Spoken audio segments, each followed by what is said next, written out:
What if I told you that some people believe Franklin D. Roosevelt, the man who rallied America for war, secretly tried to stop World War II? It's a wild claim that flips history on its head. A rumor that the leader who steered the United States through its darkest hours was secretly looking for an escape hatch. But the truth is way more dramatic. At a moment when the world was holding its breath, FDR made a declaration that did the exact opposite. A hardline policy of unconditional surrender that locked the Allies into a fight for nothing less than total victory. This was a move to stop the war. It was a move to end it permanently and on Allied terms. So, where did this iron-fisted approach come from? Why did Roosevelt pick a path that wiped away any chance for a negotiated peace? And how did this one decision, announced in the sun-drenched city of Casablanca, end up shaping not just the war, but the world that followed? To get it, we have to go back to one of the most dangerous moments of the entire conflict, a time when the fate of nations was hanging by a thread. The year is 1943. The world has been swallowed by war for over 3 years. For the United States, it's been more than a year since the attack on Pearl Harbor dragged a reluctant nation into the global inferno. The situation is a mess, a bloody, complicated knot stretching across multiple continents. On the Eastern Front, the Soviet Union is in a fight for its very existence. The Battle of Stalingrad is raging, a meat grinder on a scale never seen before, and has become the focal point of the war in Europe. Millions are fighting and dying in the city's rubble, and Soviet Premier Joseph Stalin is screaming for help. He hammers his Western allies, Roosevelt and British Prime Minister Winston Churchill, to open a second front in Western Europe. To Stalin, every day without a major Allied invasion of France feels like a betrayal, leaving the Red Army to face the Nazi war machine alone. He's deeply paranoid that the capitalist West might just let Germany and the Soviet Union bleed each other dry. Or worse, cut a separate deal with Hitler. Meanwhile, in North Africa, American and British forces are finally getting some wins. After Operation Torch, the Allied invasion of Morocco and Algeria, they're pushing Axis forces back. But it's a brutal slog. The German Afrika Korps is a tough nut to crack. And while these victories are important, they aren't doing much to take the heat off the Soviets. In the vast Pacific, the U.S. is pushing forward after its tide-turning victory at Midway. The savage island-hopping campaign is in full swing, with hellish fighting on islands like Guadalcanal. Resources are stretched thin, and every island is bought with blood. The strategic questions are huge. How do the Allies prioritize these two massive, separate wars? How can they possibly coordinate their armies to land a decisive blow? It's in this climate of strategic chaos, military desperation, and political distrust that the Allied leaders know they have to meet. They need one strategy. They need one goal. They need to send a message, not just to their enemies, but to each other. The alliance is fragile, held together by a common enemy, but strained by different priorities. Their next move won't just decide the course of the war. It will set the stage for the post-war world. And it's against this backdrop that FDR boards a plane for a top-secret, high-stakes trip across the Atlantic. In January 1943, under a blanket of secrecy, two of the world's most powerful men met in Casablanca, Morocco. For Franklin D. Roosevelt, the trip itself was a huge risk. It was the first time a sitting U.S. president had ever flown in an airplane while in office, and the first to lead the country in wartime since Woodrow Wilson. He and Winston Churchill, along with their military chiefs, gathered for a 10-day conference codenamed Symbol to hammer out the next phase of the war. The conference was a storm of debate. Churchill, always thinking 10 moves ahead, argued for hitting what he famously called the soft underbelly of Europe, invading Sicily and Italy. American military leaders, especially General George C. Marshall, were not so sure. They saw it as a distraction and wanted to push for a direct invasion of France, thinking it was the fastest way to beat Germany. Stalin, who was invited but couldn't leave the raging Battle of Stalingrad, kept demanding that second front in France above all else. After days of arguing, they struck a deal. They'd go ahead with the Sicily invasion and ramp up the bombing of Germany, while also building up troops in England for a future invasion of France. They also agreed to send more aid to the Soviets and intensify the war in the Pacific. But the biggest decision to come out of the conference wasn't in the military plans. It was a public statement of purpose that would define the rest of the war. On January 24th, 1943, Roosevelt and Churchill held a press conference. In the middle of his remarks, Roosevelt paused. He brought up the American Civil War and General Ulysses S. Grant, who earned the nickname Unconditional Surrender Grant. Then, he made the historic announcement. The Allies would accept nothing less than the unconditional surrender of Germany, Italy, and Japan. The words hit like a bomb. This wasn't a call for a truce or negotiation. It was the exact opposite. It was a declaration of total war, aimed at the absolute destruction of the Axis powers. In a later radio address, Roosevelt made it crystal clear. We mean no harm to the common people of the Axis nations, but we do mean to impose punishment and retribution upon their guilty, barbaric leaders. The policy wasn't about wiping out populations, but about destroying philosophies of conquest that had set the world on fire. While some initial accounts suggested Churchill was surprised, historical records show he'd approved the policy beforehand. This was a unified Allied front. It drew a hard line in the sand. There would be no armistice like the one that ended World War I, leaving room for doubt. This war would end only when the Axis war machines were completely dismantled.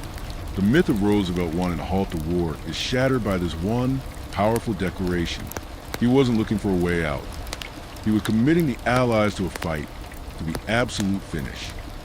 The unconditional surrender policy wasn't some off-the-cuff remark. It was a cold, calculated decision, born from the bitter lessons of the past and the dangerous politics of the present. To really get why Roosevelt chose such an inflexible path, you have to look at three main reasons: killing the ghost of World War I, cementing the shaky Grand Alliance, and creating a crystal clear mission for the Allied people. First and foremost was the shadow of World War I. After the 1918 armistice, a poisonous idea took root in Germany: the stab-in-the-back myth or Volksstaatsagent. This narrative, pushed by nationalists and later the Nazis, claimed the German army wasn't actually beaten on the battlefield, but was betrayed by cowardly politicians and Jews back home. This lie let Germany avoid facing its military defeat and fed a sense of victimhood that Hitler expertly used to seize power. Roosevelt was determined not to let that happen again. He knew a negotiated peace would just leave the door open for another stab in the back myth down the road. Unconditional surrender was meant to slam that door shut for good. It meant the Axis defeat would be a cold, hard military fact for the whole world to see. There would be no gray area, no room for revisionist history. The German and Japanese people would have to face reality, creating a clean slate, a 0 hour, from which a new, peaceful society could hopefully grow. This was about winning the war and making sure the peace that followed would actually stick. The second key reason was the shaky state of the alliance, especially with the Soviet Union. As we mentioned, Stalin was incredibly suspicious of his Western allies. He was terrified they might sign a separate peace with Hitler and leave the Red Army to be crushed, and his fears weren't totally baseless. Some Nazis, like SS leader Heinrich Himmler, later did try to make secret deals with the West to keep fighting the Soviets. Roosevelt knew that even a hint of a separate peace would shatter the alliance. So, the declaration of unconditional surrender was a public promise to Stalin. It was a signal that America and Britain were in it to the end. They wouldn't even listen to separate peace offers. They were committed to fighting side by side with the Soviets until Nazi Germany was completely defeated. This public vow was crucial for building the trust needed to coordinate the massive military effort to crush the Axis. It was a message aimed as much at Moscow as it was at Berlin and Tokyo. Political glue meant to hold the Grand Alliance together. Finally, the policy gave a simple, powerful war aimed to the millions of people fighting and sacrificing for the Allied cause. The war was a tangled global mess, but unconditional surrender was simple. It was morally black and white. It turned the conflict from a geopolitical chess match into a crusade against evil. It told every soldier, factory worker, and citizen that their sacrifices were for nothing less than the total destruction of the ideologies that caused so much suffering. This moral clarity was a powerful morale booster. In the face of incredible loss, it offered a sense of ultimate purpose. People weren't just fighting to go back to the way things were. They were fighting to build a world where philosophies of conquest were wiped from the face of the earth. For Roosevelt, who had carefully guided reluctant America into the war, this clear, powerful message was essential to keep the country willing to see the fight through to its bloody, necessary end. But history is never that simple. A decision as big as demanding unconditional surrender was bound to have a messy, controversial fallout. While the policy offered a clear strategy and a moral high ground, critics have long argued that it had a dark side. Did this iron-fisted approach actually make the war longer and cost more lives? The strongest argument against the policy is that it was a gift to Axis propagandists. In Germany, propaganda minister Joseph Goebbels grabbed Roosevelt's words and ran with them. He twisted unconditional surrender into a threat of total annihilation, telling the German people the Allies planned to destroy their nation and enslave them. The choice, he roared, was total victory or total destruction. This narrative helped stiffen German resistance, convincing many to fight on fanatically long after the war was realistically lost. Why surrender if you believe the alternative is complete obliteration? The policy also slammed the door on any anti-Nazi groups within Germany. Throughout the war, small resistance groups made up of military officers, diplomats, and civilians hoped to overthrow Hitler and negotiate a peace. Some even made secret appeals to the Allies, looking for a sign that a post-Hitler government would get reasonable terms. But they were consistently turned away.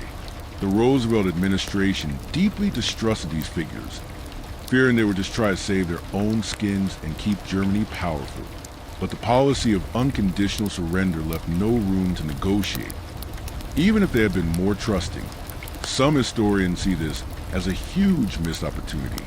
If the Allies had signaled they were willing to talk to a non-Nazi government, it might have given the resistance the support it needed to succeed, like in the July 20th plot of 1944. An earlier end to war could have saved millions of lives.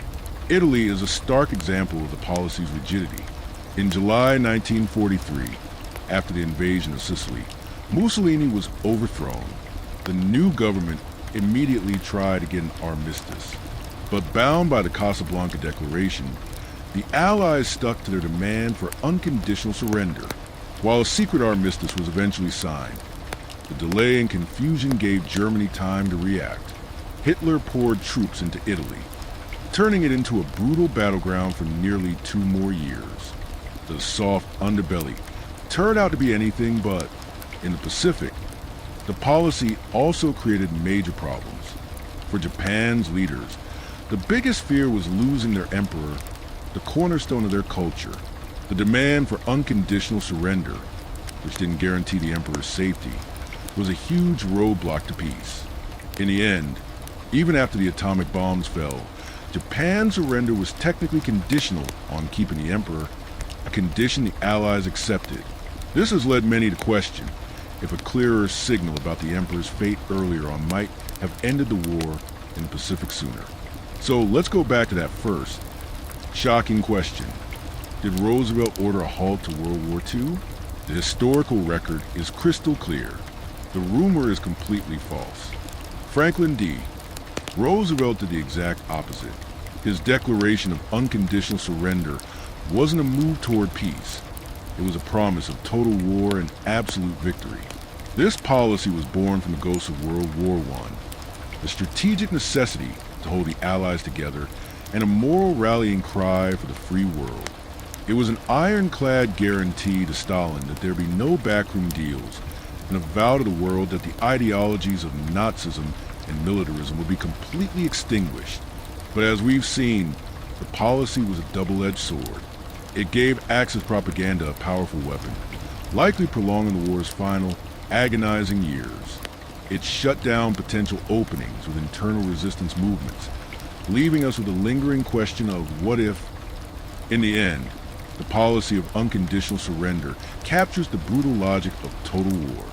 It was a hard-line stance for a hard war, reflecting Roosevelt's deep conviction that a lasting peace could only be built on the undeniable and absolute defeat of those who started the fight. It wasn't a policy designed to halt the war, but it ended so completely that its horrors could never happen again. If you found this look into World War II strategy interesting, be sure to like this video and subscribe for more historical analysis. Let us know in the comments what you think. Was unconditional surrender a necessary strategy for total victory, or a costly mistake that belonged to bloodshed? We'd love to hear your thoughts.